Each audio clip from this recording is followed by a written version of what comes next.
अपना शिव गुरु के चरण में प्रणाम करतनी, सती पार्वती माता के चरण में प्रणाम करतनी, साहब भैया दीदी के चरण में प्रणाम करतनी। हमरा प्रणाम के अपना अपना चरण में स्वीकार करी। हे महादेव जी, मैया पार्वती, साहब भैया दीदी, देखी हम अपना जितना गुरु भाई गुरु बहन बनी लोग लोग के चरण में बार बार प्रणाम करतनी। हमरा प्रणाम के अपना अपना चरण में स्वीकार करी। देखी हमनी के हमरा पूरा भरोसा बा जे हमार गुरु भाई गुरु बहन जी अपना गुरु के मान लेले होई, अपना साहब के भैया मान लेले होई, अपना दीदी के अपन बहिन मान लेले होई, अपना माता के जगत के माई मान लेले होई, से तो हमरा के लाड़ दुलार जरूर दी। हमरा तो विश्वास बा जे हमरा गुरु के जे शीश होई ओकरा जरूर माया दया आई, हमरा के लाड़ दुलार दी। देखी एक माला के जाप कैला से हमनी के का फायदा मिली, एकरा के हम सुनावतानी। हमरा तो कुछ बुझाला ना, लेकिन भैया के आ साहब के वचन से सुनी ले तब हम कही। एक माला के जब हमनी के जाप करतानी सन त हमनी के जौन बड़ा संकट बा तन छोटा बन जाई, आ तानी साया के हमनी के लग से चल जाई। देखी हम अपन बात कहतनी जे जेंगा चक्का ऊपर हो गए रहल गाड़ी के नीचे दबा गए रही हम, लेकिन गुरु के दया रहल। सचमुच बात बा जे साहब भैया कहे लालो जरूर जे एक माला के जाप करबू त जैसे लिखल रहल जे गाड़ी धक्का मारी त मर जेबू, तनी से टूटिए के फाट के रह जाई, लेकिन भारी संकट ना आई। हम अपना पर सोचले बानी आ हमरा ऊपर बीतल बा से दीदी भैया रौरो ले एक माला के जाप करी, शिव के गुरु बना ली, आ साहब के वचन के लेके हमनी के गाँव गाय में छीटल जा जे साहब के वचन हमनी के पूरा हो मन। त देखी एक माला के जाप कैला से हमरा जिए के ना रहा, लेकिन गुरु के दया बा, साहब के आशीर्वाद बा जे एक माला के जाप कैला से तनी सहाय गोड़ टूट के रह गई, लेकिन हम ठीक हो गई नी। त दीदी भैया से हाथ जोड़ के कहतनी, प्रार्थना ये करतनी जे अपना शिव के गुरु बना ली। जब ले हमनी के शरीर जगत में रखले बनन तब ले उनका के याद कर लेवे के आ 3 सूत्र के पालन करे के।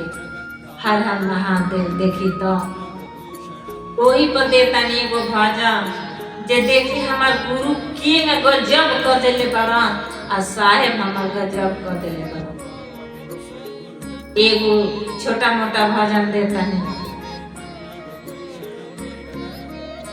गजब कई दिहला ए गुरुजी, गजब कई दिहला ए गुरुजी, साहेब के देई के सुतारवा गजब कई दिहला ए गुरुजी, गजब कई दिहलू ए माता, गजब कई दिहलू ए माता, दीदी के देई के ज्ञानवा गजब कई दिहलू ए माता, दीदी के देई के ज्ञानवा गजब कई दिहलू ए माता, गजब कई दिहनी साहेब, गजब कई दिहनी ए साहेब,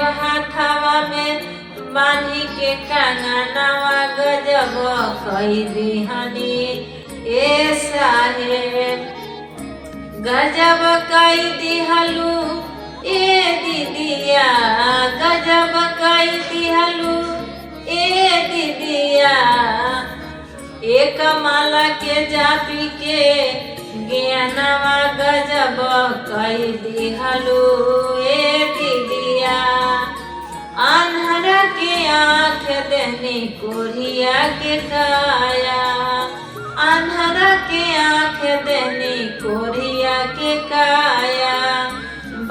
बहिनी के गोद भरी देहनी गजब कई देहनी ए गुरुजी।